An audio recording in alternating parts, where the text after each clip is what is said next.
And welcome back. Founded in 1955, the National Association of Social Workers, NYC, represents professional social workers who are working throughout New York City's 5 boroughs. Now, the organization seeks to develop and promote professional standards for social work practice, along with NASW's widely recognized Code of Ethics. They aim to support and create opportunities through impactful programming and advocacy so New York City social workers can elevate in their careers as well as further develop their professional skills and then also have a space where they feel with belonging. Now, joining us to share more details is the executive director of the New York City Chapter of the National Association of Social Workers, Dr. Claire Green-Forde. And Dr. Claire, good to have you. Thank you. Good morning. How are you? I am good. I am good. And I guess the question that I'll start off with is when we talk about the work of social workers, some people are familiar with social workers and some people aren't so familiar with social workers. So give us a little bit of a rundown as to what social work is, and then I guess to a certain extent, what social work is not. Absolutely. So really a pleasure to be here with you this morning. And the reality is that I think I'm going to start with what social work is not, because so often people think social workers are people who take children away. I want to clear the myth that has been longstanding. We are not children snatchers. We do not only work in child welfare. Social work is an incredibly broad academic and practice-based profession. And our focus really is working with individuals, family, groups, community, and society as a whole to ensure that we meet the basic needs of individuals and we support the right to self-determination, and that we have a collective responsibility to root out racism, root out social injustices, and to ensure that every single person is able to live optimally and overall to feel the best that they can as an individual in this world that we live in. That's really what social workers do. That's what our profession is grounded on, rooting out oppression and rooting out marginalization. That's who we are in a nutshell. Yeah. And you're also front and center, boots on the ground when it comes to social justice advocacy. Some people may not be so familiar with that, but talk to us about the work of social justice advocacy that you do within the chapter. Absolutely. And I'm really excited about the work that we do, not just as a chapter, but as a national organization. NASW nationally has 55 chapters. New York has 2 chapters, New York City and New York State. And a lot of our work is focused on advocacy, not just for our profession, but for the communities that we serve. Social workers are the people who are going into the communities that many people don't want to go into. Social workers are the ones that are going into the communities where people may be struggling with drug use, where people have severe mental illness, where people are homeless, where there's high crime. But we're also going into areas like government and policy. And one of the big things that we do as a profession is advocacy. We are the largest group that's advocating on behalf of the profession and the communities that we serve.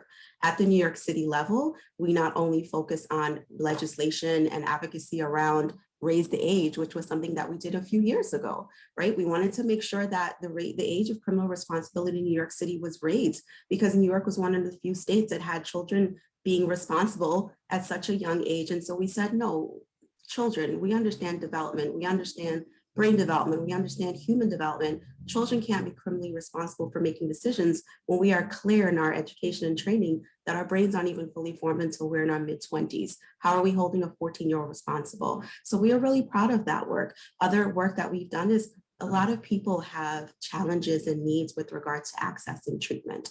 We continue to push the envelope, if you will, to ensure that people have access to quality treatment. And myself personally, I believe in the importance of culturally humble treatment, culturally curious treatment. I don't know that we can fully understand someone, but I think it is important that we are constantly honoring who they are. And part of that work as a profession is advocating for access to services that are in diverse languages and ethnically humble and honor people's religious identities. And so that is just a little bit of the work that we do. One of the other things that we am really proud of that we just were successful in coalition is ending child marriage in New York. So NASW New York City sat on the coalition to end child marriage. And I'm really happy to say that this is a coalition that I'm no longer part of because we were successful. We last year were a big part of the repeal 50A legislation to ensure accountability in visibility with police and with people in law enforcement, saying, hey, as social workers, if we do anything, it's public record. Anything that we do professionally it's literally a matter of public record and up to public scrutiny, including our boards of conduct. Why is that same effort not put to other professions? If we are all public servants, we have a responsibility to be visible in the public. We were also successful in our advocacy around ending the walking while trans bill, right? Like literally, like pushing the walking while trans bill. And so I think it's so important that people understand that while social workers are the people that we think of at times in child welfare, we're also in government, we're also in policy. The main issue that we focus on is equity and justice, and anything connected to that is where we are. Yeah.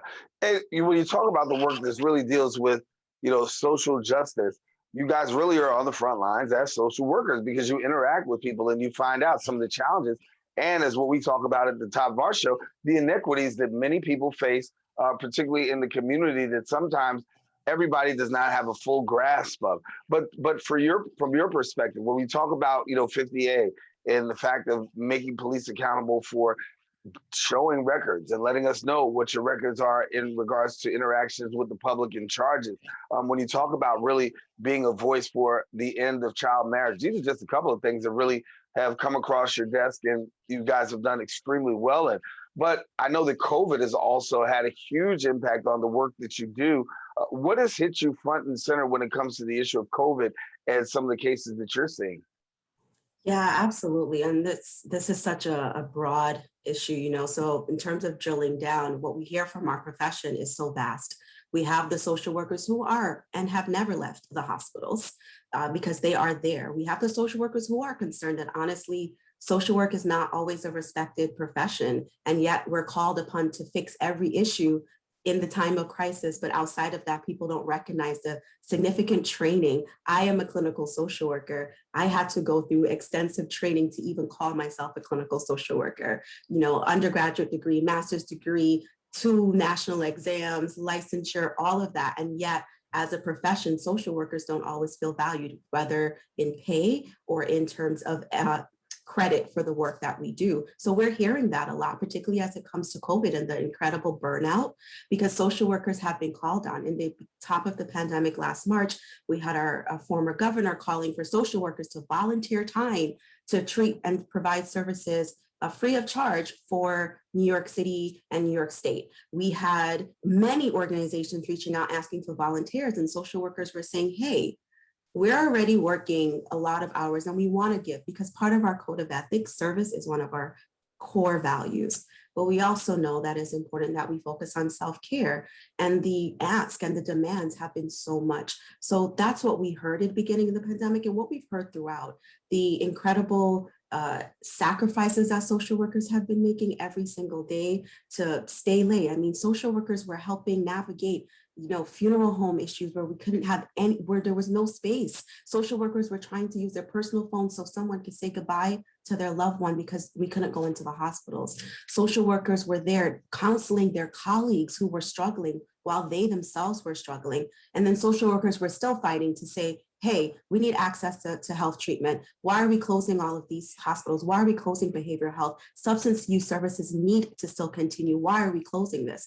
And social workers have been continued to be on the front lines while also navigating the death and murder of Mr. Floyd, while navigating the final reckoning of racism in this country that has long been the current that we have ignored. All of this was happening at the same time. And I think that we're in a space where social workers are recognizing, hopefully, their power, but also saying it's time that you respect our profession. It's time that you recognize that to do this work requires significant training, education, passion, but passion is only part of the work we do. There is skill, there is knowledge, there's research, there is community organizing, there's a significant training on human development and behavioral health that goes into making someone a social worker and able to not only navigate the communities that are often unseen, but also then go into the spaces and demand that you see, that you provide resources. And so this is the work that I think social workers are grappling with as we continue,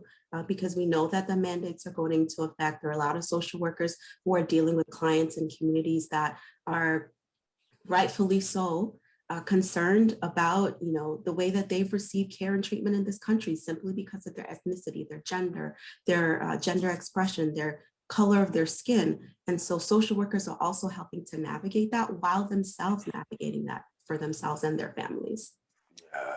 And I know that you also are front lines with the real ordeal of racial trauma. Many of the clients that you serve are really dealing with that. And we know that, from your advocacy and the things that you work on, that particular area of racial trauma is huge. Give us a little bit about what you've been able to uncover and what you've been able to really provide service for in the area of racial trauma during a time like this. So I will say that racial trauma is such a broad area, right? So it's this recognition that racial trauma shows up for people much like post-traumatic stress disorder, for the real or perceived incidences of micro and macro aggressions based on your color, the color of your skin, your ethnicity, and how you show up in the world. And we recognize that it causes significant psychological, emotional, and social distress. In terms of what, as a profession, we're doing, we continue to advocate around social and racial justice. But as individual practitioners, for those that are treating people that are experiencing racial trauma and just living while Black or living while Indigenous or living while Hispanic or living while Asian in this country or living while trans, all of the things that we are encountering, there are social workers that are treating those needs. Social workers are among the most widely used mental health professionals in this country. We provide a lot of mental health services in this country. But I do also want to say that I'm never going to tell you that it's all roses. Social work as a profession still has a long way to go. As a profession, we were founded in a country that is inherently biased, racist, and oppressive. It is impossible for any system, and this is where I'm bringing in that CRT lens, it's impossible for any organization, any profession to not have been infiltrated by that poison as well. And so social work as a whole is working and needs to work more to expand the ranks of those who are different from the majority. As a profession, we are still overwhelmingly women. As a profession, we're still overwhelmingly white. And I do believe that people can treat people regardless of the color of their skin and regardless of their backgrounds, but it's only if they are willing to be culturally humble and honoring of that individual and their experiences and to learn and recognize where their limits are. And we have a ways to go. We have lower numbers of individuals of different ethnicities and identities at our professions. Our profession is still largely majority white. And so in a world that is the global majority is people of color and different vast ethnicities and cultures, it is important that we are also representative and reflecting the communities that we are serving. Yeah, I got to tackle this issue of the housing crisis because that's very important for particularly for New Yorkers. We know that many people feel as though they're being pushed out. Gentrification is real. Housing is really being challenged. And then we also have a homeless crisis as well. Just for our viewers, talk to us about the work that the things that you're seeing in social work and make our viewers a little bit more aware of how you're really working with this housing crisis.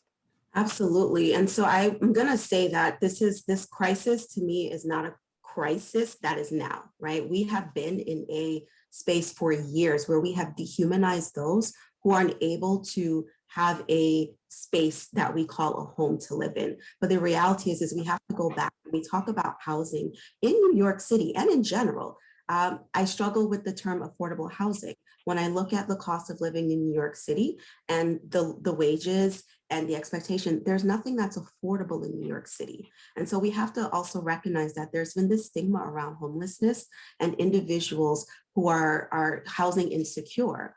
A majority of people who are homeless or housing insecure do have jobs. So I want to debunk that myth right now. Majority of those individuals as well, particularly when we're thinking about women and children and families or LGBTQ+I trans, are fleeing unsafe situations and are then resulting in these unstable housing situations.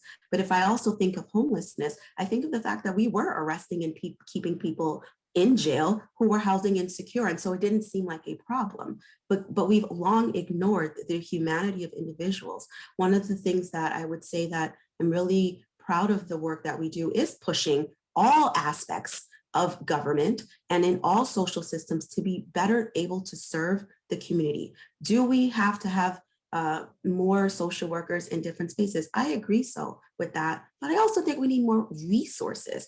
At the end of the day, and I am unapologetically Christian, I'm not God. I cannot create a home for someone. I cannot create this. But if we're going to continue to cut funding for homeless services, if we're going to continue to not pour money into fixing NYCHA, if we're going to continue to say, okay, well, you're a family, but you're not really a family, or you can couch surf on somebody's couch. If you have a family member, then okay, fine. As long as we can put you somewhere. Is this safe?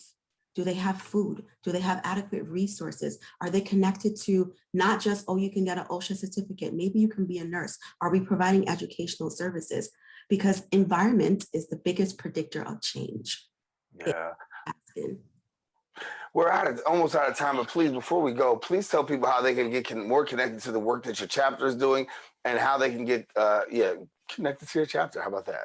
Absolutely. So I will say, like, our contact us is the way that you can reach out. You can go on our website, you can search NASW NYC on Google, any platform that you use.